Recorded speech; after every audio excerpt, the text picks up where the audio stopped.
I don't usually share things like this, but after what I went through, I haven't been able to sleep peacefully. My name is Daniel Harris. I'm 34 years old, and I live in a rural area near Pine Creek, a small town where almost everyone knows each other.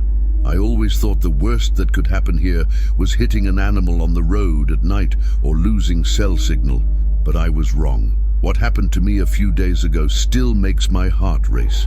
I've been working in the city for over 10 years, and even though it's about 20 miles away, I got used to the daily drive. My house is close to the highway, and about a 5-minute walk from it, there's a gas station that never closes, open 24/7. That night, it was Saturday.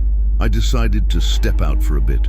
It was almost midnight, and I just wanted to grab a bag of chili peanuts to watch something on TV before bed. Nothing unusual, or at least that's what I thought. I've liked walking at night since I was a kid. There's something about the quiet of the road that calms me, helps me think. So I threw on a hoodie, grabbed my keys, and left. The road was calm, the sky clear, but there was something in the air. I can't explain it, like the night was heavy with something. If you're someone who loves horror stories, subscribe and hit the bell, because what I'm about to tell you will send chills down your spine. When I got to the gas station, the first thing I noticed was a car parked right next to the store. That wasn't strange. At that hour, you sometimes see travelers needing gas or coffee to keep driving. What was strange was the emptiness. I walked to the entrance and, when I opened the door, I realized no one was there. Not at the register, not in the aisles. The store was completely empty. I figured the clerk might be in the bathroom or restocking something in the back, so I kept walking between the shelves, looking for the same bag of peanuts I always bought. But the more time passed, the heavier my chest felt, a kind of anxiety that makes it hard to breathe. Have you ever felt like someone's watching you even when no one's around? That's how I felt. I called out, "Hello? Is anyone here?" Nothing, just the hum of the fridge and the flicker of a light in the back. The silence got so loud that even my footsteps sounded noisy. I stood there, peanuts in hand, not knowing whether to wait or just run out. And that's when something inside me told me to leave. But I didn't know that the worst was just beginning. I decided to wait a little longer, though every second inside made me more uneasy. I set the peanuts down on the shelf and walked toward the counter. Behind the register, everything seemed normal, like the clerk had just stepped away for a moment. But something didn't feel right. The sense that something was off was so strong, I rubbed my arms to shake off the chill that wouldn't go away. I leaned over the counter trying to hear something, anything, but nothing. Just that thick silence wrapping around everything. I walked to the door of the back room and pushed it a little, but it was locked. I looked at the bathroom door in the back. It was shut too. And that's when I felt it. That pressure on the back of my neck, like someone was standing right behind me. I spun around quickly. No one, just shelves with candy and bottles, and the reflection of the lights on the glass door. My hands started to sweat. It wasn't just discomfort anymore. It was fear. Fear crawling into my body without reason. I went back to the counter and called out again, louder this time. "Hey, everything okay? I need to pay." My voice echoed back at me, the only reply. I looked at the bathroom door again. Something told me I should leave, that I shouldn't be there anymore, but I also felt like I couldn't just walk away without knowing what was going on. I walked slowly toward the door, but just as I was about to touch it, a noise outside caught my attention, something metallic like someone kicked a can. I looked out the window. Nothing, just the parked car, still and silent. I decided to step outside. I needed air, needed to see if someone was out there. I walked to the car, looked inside but didn't see anyone. I felt a bit embarrassed, just in case the owner was nearby and thought I was trying to steal, but my need to know what was happening was stronger. I circled the gas station, looked behind it, between the dumpsters, and everything was still empty. That kind of solitude wasn't normal. Something was wrong, and I knew it. I couldn't ignore it anymore. I pulled out my phone and dialed 911. My voice shook as I explained the situation. I'm at the gas station off the old highway. There's no one here. Something feels off. Can someone come, please? While I waited, I sat on a bench outside, staring at the entrance. The wind started to pick up, blowing dust and making everything feel even more deserted. And there, while I waited, I felt I wasn't alone. That someone, somewhere nearby, was watching me. I didn't know the truth was much closer than I imagined. The cold wind hit my face as I tried to stay calm, sitting there. My eyes wouldn't leave the gas station door, as if expecting someone to come out any second. But no one did. Just the distant hum of power lines and the sound of the wind pushing an empty can along the road. I checked the time. It had been over 5 minutes since I called 911, but it felt like forever. I decided to get up and walk toward the car again. I couldn't see the license plate clearly. It was partly covered in dirt, and the inside was still dark.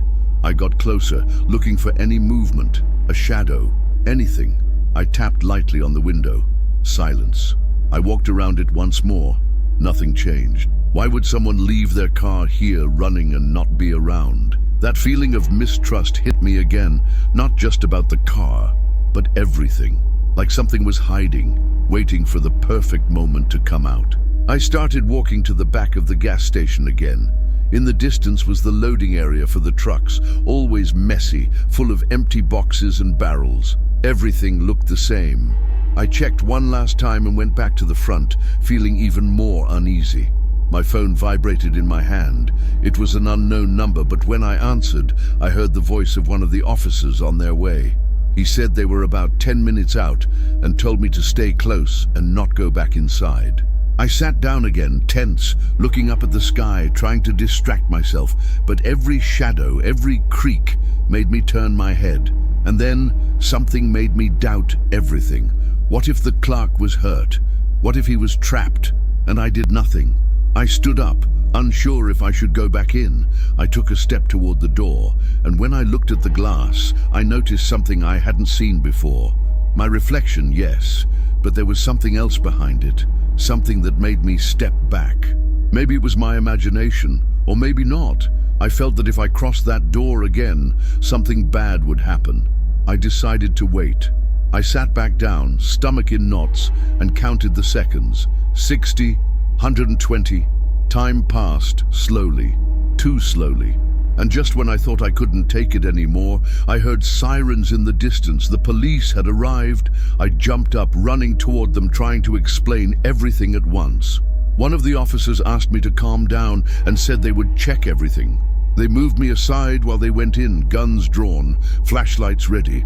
I could only watch from outside, hoping they'd come back and tell me it was nothing, that everything was fine. But deep down, I already knew it wouldn't be. From outside, I watched the flashlights moving inside the gas station. The cops checked every corner, talked to each other, but I couldn't understand what they were saying. I just saw them moving in and out, like something had set them on edge. One of them came out for a moment and asked me again what I had seen. I repeated it, that no one was there, that something was wrong, that the car was still outside. Then 2 of the officers headed toward the bathroom in the back. It wasn't even 30 seconds before I heard someone yell, "Over here, call for backup." The world spun around me. I knew something was wrong, but I didn't expect it to be that serious. One officer ran out, grabbed his radio, and started giving rapid instructions. The others, faces serious, moved quickly. One of them came up to me. "Did you know the clerk here?" he asked. I nodded. "Yeah, it was Mike. He always helped me when I came here at night." The officer took a deep breath and looked down. "I'm sorry. We found him in the bathroom. He didn't make it." I couldn't say a word.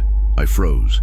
The image of Mike smiling, always handing me the same peanuts, hit me hard. I swallowed. What happened to him?" I asked, barely audible. The officer looked me straight in the eye. "He was attacked. Someone beat him badly. We're waiting for more units to secure the area." I felt my legs give out. I sat on the ground, head in my hands, trying to understand how someone could do something like that, and me. I had been there so close without knowing. As more patrol cars arrived, they asked me to calmly go over everything again. What time had I gotten there? What exactly did I see? Did I hear anything? Anyone suspicious? I told them everything, even about the car, the noise outside, every detail. They took note of everything and told me I could go, that if I remembered anything else, I should call them. I stood up, still shaking, and started walking back home. My mind felt clouded, as if none of it had been real, but every step I took, every sound on the road, reminded me that yes, it had been real. A man had died, and I had been there just feet away. What I didn't know was that the most chilling part was yet to come.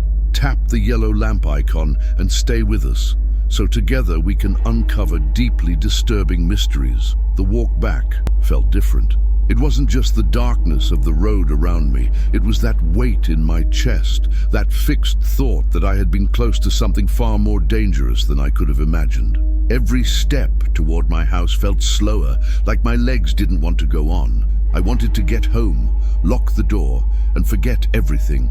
But what I found when I arrived made me wish I had never left. From a distance, I noticed something strange. My dog, Max, was outside, standing in the yard, staring at me. Max never goes out alone. I always leave him inside when I leave. My first thought was maybe I hadn't closed the door properly, that he pushed it open and came out. But as I got closer, I saw the front door was slightly open, and that's when everything inside me froze. There was no wind that could have opened it, and Max couldn't have done that. I felt my heart jump to my throat. I crouched down, picked him up in my arms, and stood there in front of the entrance, unsure of what to do. Go in? Call someone? What if someone was still inside? I gathered my courage and pushed the door open with my foot. The house was silent. Everything looked in place, but that almost haunted me. I turned on the lights one by one, moving slowly, checking every room. The living room was the same, the kitchen too.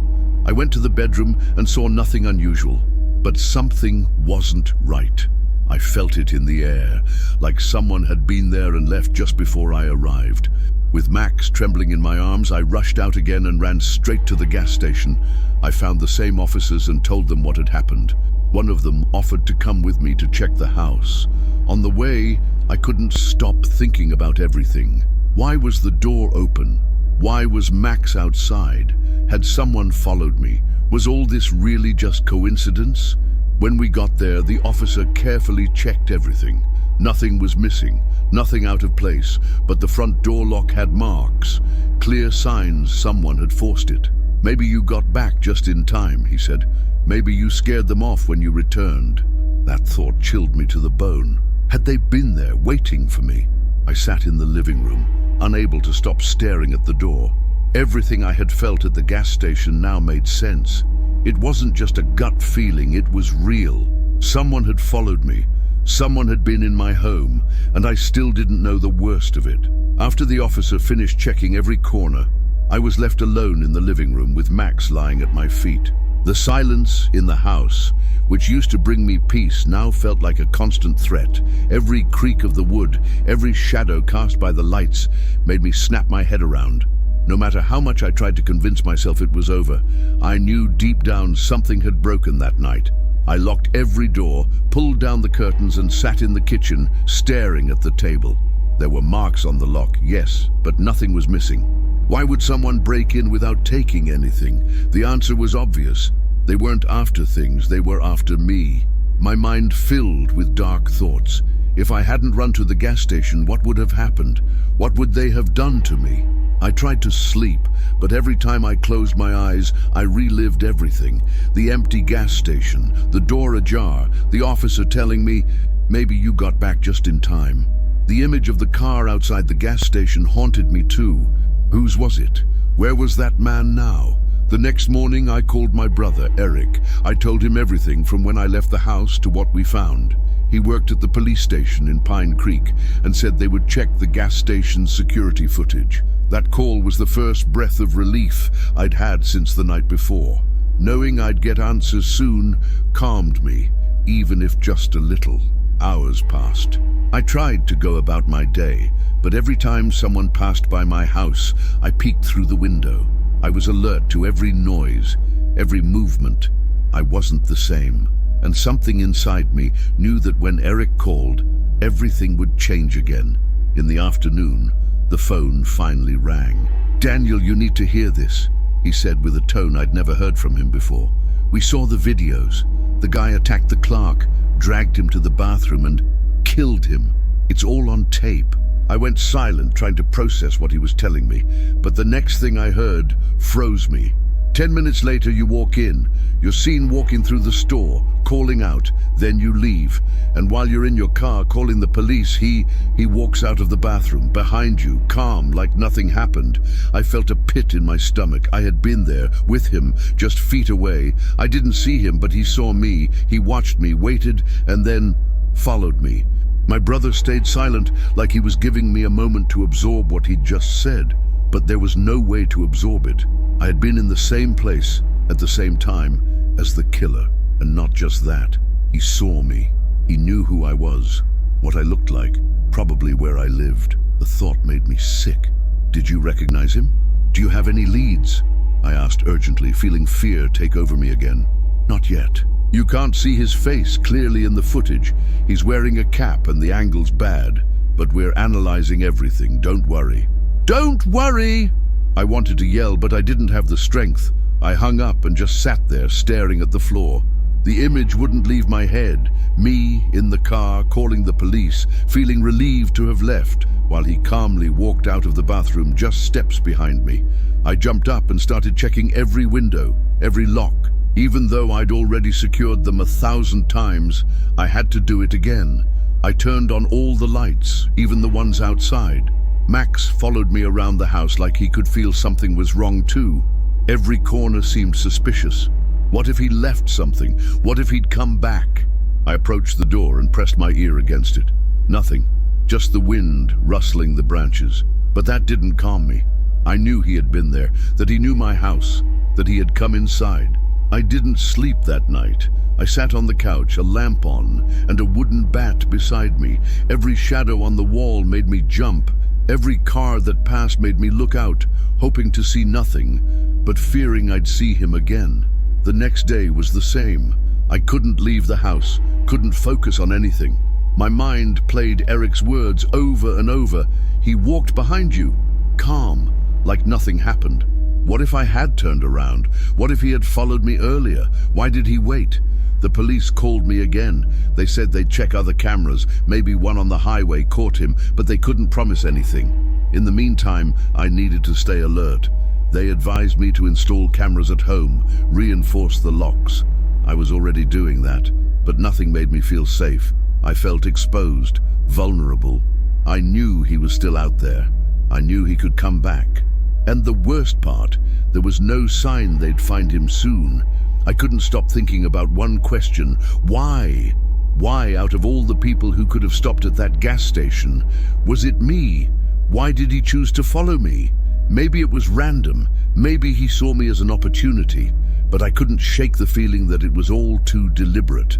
I kept replaying every detail of that night. The moment I walked into the store, the sense that something was watching me, the parked car, the open door at my house. It all fit together like pieces of a cursed puzzle. I couldn't deny the truth. He had come for me. And the worst part was not knowing if it was over. Each night became harder. I left the lights on even into the morning. I slept with the TV on, hoping any noise would alert me. Max was restless too, barking at everything, and that only fed my paranoia. I started noticing things I used to ignore. A strange car parked nearby, someone walking slower than usual past my house, a noise on the roof in the middle of the night. Everything felt like a sign. Everything could be him. I tried talking to my neighbors, asking if they'd seen anything strange. Some listened carefully, others just shrugged. Pine Creek was peaceful, they said. Stuff like that didn't happen here. But I knew it wasn't true. The peace was gone. I called Eric again. I asked for more details, anything that could help me understand. He told me that I had probably arrived just as the guy was finishing, and that's why he decided to run. Maybe he just wanted to escape, but I wasn't convinced. If he only wanted to flee, why follow me? Why force my door? Maybe he thought you could identify him, that you saw him. That theory chilled me more than anything. What if he marked me as a witness? What if his goal wasn't just to rob or kill randomly? What if he chose me to make sure I stayed silent? My wife, Emily, was out of town when everything happened. Thinking about her gave me some comfort, but it also made me fear her return. What if she came back and he decided to act? What if it wasn't just me in danger? I asked her to stay a few more days with her friends, though I didn't tell her everything. I didn't want to scare her. But deep inside, I knew this wasn't over. I felt it every time I closed my eyes, every time the wind made the windows creak. He had been inside. He knew where I lived. And the most terrifying part, he was still out there. After a few days, the anxiety became unbearable. I couldn't keep living like this, with the constant feeling that any movement, any sound, could mean he was back. I decided to do everything I could to protect myself, even though deep down, I already knew that total safety was just an illusion. I had security cameras installed all around the house. Not 1 or 2, but 8, covering every possible angle. I also reinforced the locks, replaced the front door with a heavier one, double bolted. I even put motion sensors in the yard, something I'd never needed before. It all seemed enough, but it wasn't. The night remained my enemy. I went to bed with the camera controls in hand, watching the screens over and over, as if waiting could give me control, but it only wore me down. I couldn't stop thinking, what if the cameras fail? What if I don't see in time? What if this time he gets in without leaving a trace? Max had become more restless, as if he shared my paranoia. He barked at nothing, ran back and forth, and I followed him, afraid of seeing something or someone. One night I heard him growling in front of the living room window. I walked over, heart pounding, and saw nothing, but I stood there frozen for long minutes, waiting for something. Emily called, wanting to know when I'd be ready for her to come home. I lied. I told her everything was fine, that I just needed to take care of a few things. I couldn't bring her back, not yet. I was afraid something would happen while I wasn't there, afraid I wouldn't be able to protect her, afraid that because of me she'd become a target too. I talked to Eric again, but there were no updates. No one had seen the man, no leads. It was as if he had vanished after that night. But I knew better. Something told me he was just waiting, watching me, mocking my attempts to feel safe. It wasn't just fear anymore. It was exhaustion. Living like this was draining me. I thought about leaving, about disappearing. But what good would that do? What if he found me again? What if I was already marked? Days passed, nights too, and I was still there, trapped in my own home, a prisoner of a memory that had become my present. Every time I closed my eyes, I saw him, walking behind me, calm, watching me, waiting. I had never felt so vulnerable. I had never wanted so badly to go back to my old life, where the worst thing was the silence of the road. But now, the real silence was what terrified me. Weeks have passed since that night, but time hasn't brought peace. It's only changed the way fear shows up. It's no longer just jumping at an unexpected noise. It's now a constant presence, like a shadow following me even in broad daylight. Every night, before bed, I check the camera recordings. Not because I've seen something, but because I need to make sure everything is still the same. But even when there's nothing, that doesn't calm me either. Sometimes I wonder if it's better not to know, or to live waiting. Emily came back a few days ago. I didn't tell her the whole truth, just enough to explain the cameras, the locks, and why I don't leave the house after dark anymore. She thinks I'm overreacting, that I'm letting fear take over, but I know. I felt him here inside, breathing the same air as me. One night, while we were watching TV, the garden sensor went off. I ran to the monitor, checked the cameras. Nothing. The wind, maybe. But my heart was pounding so hard, I thought it would burst out of my chest. Emily looked at me, worried, and I could only tell her it was a false alarm. But it wasn't. Not to me. Sometimes I wake up in the middle of the night with the feeling that someone's watching me. I get up, walk through the house, Max at my side, checking every corner, and I always come back to the same point. He's not there, but he could be. I've stopped doing a lot of things. I don't go into town anymore. I don't walk along the road like I used to. I avoid the gas station. Not because I don't want to, but because I can't. Every time I think about that place, about that night, my stomach turns. The police haven't found anything. They tell me the case is still open, that they're working on it, but I don't expect news anymore. Deep down, I know that if he comes back, it won't be to get caught. Sometimes I feel ridiculous, living in fear of someone I'm not even sure is still around. But then I remember, I saw his steps behind me, and that's something you don't forget.